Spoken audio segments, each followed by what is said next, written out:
Titanic, The Disaster That Shocked the World by Mark Dubowski.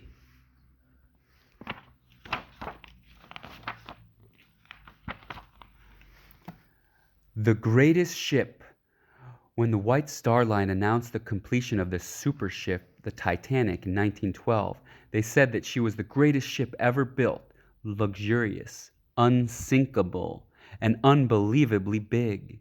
How big was she? The Titanic was more than 882 feet long. That's the length of 22 buses lined up end to end.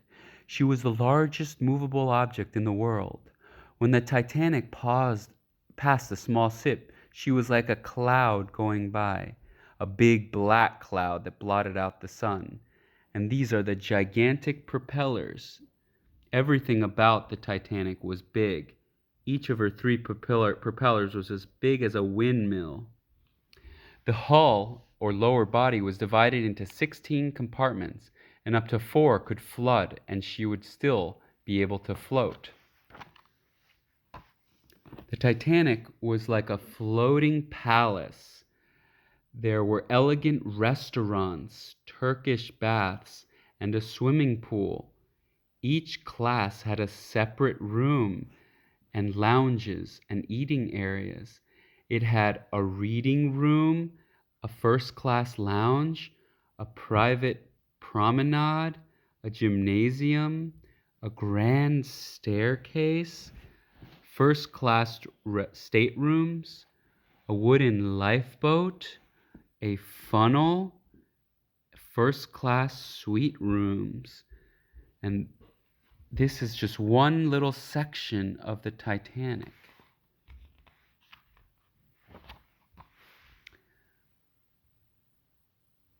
On her maiden voyage, she would sail across the Atlantic from England to New York City.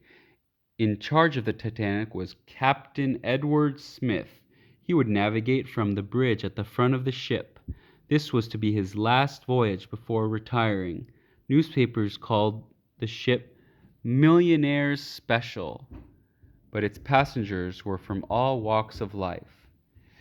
John Jacob Astor and his wife had first-class tickets. They were among the wealthiest passengers and had a suite, or a group of rooms, fit for a king. Not so rich people were going too. Many were emigrants with all their possessions in their luggage, hoping to start a new life. A first-class ticket cost more than a crew member could earn in 18 years. Very expensive. All aboard! April 10th, 12 p.m., 1912. At last, the Titanic is ready to set sail from England, teeming with more than 1,000 passengers. Among them were dozens of children. Edmund and Michel Navratil from France are traveling in second class with their father. They are only 2 and 3 years old. Crowds on the dock are waving flags and handkerchiefs. Some are cheering while others are shouting, "Good luck, Titanic!"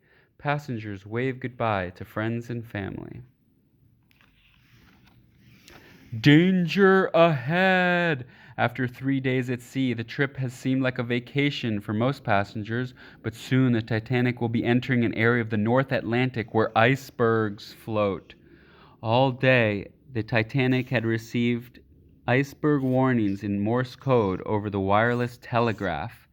Now, as the ship speeds through the night, lookouts watch for icebergs from the crow's nest. All is quiet on this freezing cold night, and the ocean is incredibly calm. But then, with their watch about to come to an end, the lookouts see a dark object looming ahead. It's an iceberg, and the Titanic is heading straight towards it. Quickly, one of the lookouts sounds the alarm bell and shouts onto the bridge connected, "Iceberg right ahead!" With no time to waste, the first officer calls for the ship's wheel to be turned as far as possible. Then he orders the engine to be stopped and put into reverse. High in the crow's nest, the lookouts brace themselves for a collision as the iceberg looms closer and closer. Slowly, the ship starts to veer away from the iceberg, but it's too late. There's a slight bump and a ripping noise as the iceberg scrapes the starboard side of the Titanic. Many passengers are sleeping. The small bump in the ship isn't enough to disturb them, but it wakes up Captain Smith, and he rushes to the bridge to find out what happened. But down below, the men working in one of the boiler rooms are swept off their feet as water gushes into the room. Within minutes, the water is waist high. Automatic doors begin to seal the flooding compartments, and the men rush to escape before they are shut. But the water is rising higher and higher and flowing over the top of the compartments, flooding one after another. "Uncover the boats!" Captain Smith orders his crew. Then he instructs the two wireless operators to start signaling for help. He knows the Titanic is going to sink, and he knows that there are not enough lifeboats to get all the passengers off to safety.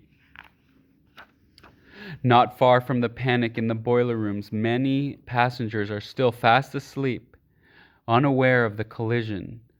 Out on the third-class deck, a few passengers find chunks of ice and start playing soccer. They have no idea how much danger they're in. Now, on April 15th at 12:30 a.m. near midnight, many passengers come from their rooms in their pajamas, but some are still wearing their evening clothes. Colonel Astor and his wife make their way to the gymnasium next to the boat deck while they wait for the crew to get a lifeboat ready. Colonel Astor cuts through a spare life jacket to show his wife what's inside. Now the crew begins to direct the passengers into the boats. "Women and children first!" This is a life jacket. It can keep you afloat in the water. Lifeboats are slowly lowered into the ocean by ropes that pass through pulleys on cranes. The crew lowers the first lifeboat 60 feet down into the ocean, but there are only 28 people in a lifeboat for 65 people. The passengers don't want to leave the Titanic. The lifeboats seem unsteady compared to the big ship, and the band is playing cheerful music on the boat. One by one, the lifeboats are lowered when disaster looms. Boat number 13 drifts under another lifeboat that is being lowered.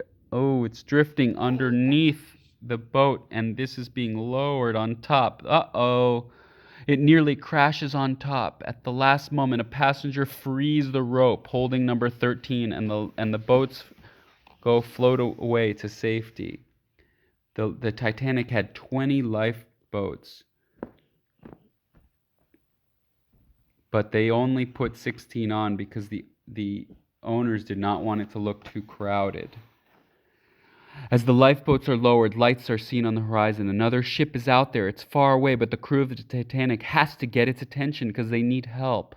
The fire distress rockets that explode up to the sky, and they use the Morse lamp, but there is no response. Titanic's wireless operators keep calling for help. Although the other ships are close enough, the operators can't get these ships to respond. The Olympic, the sister ship, has heard the distress call, but she is too far away. Slowly, the bow sinks further. Slowly, the stern rises above. The band plays on, trying to keep the passengers calm.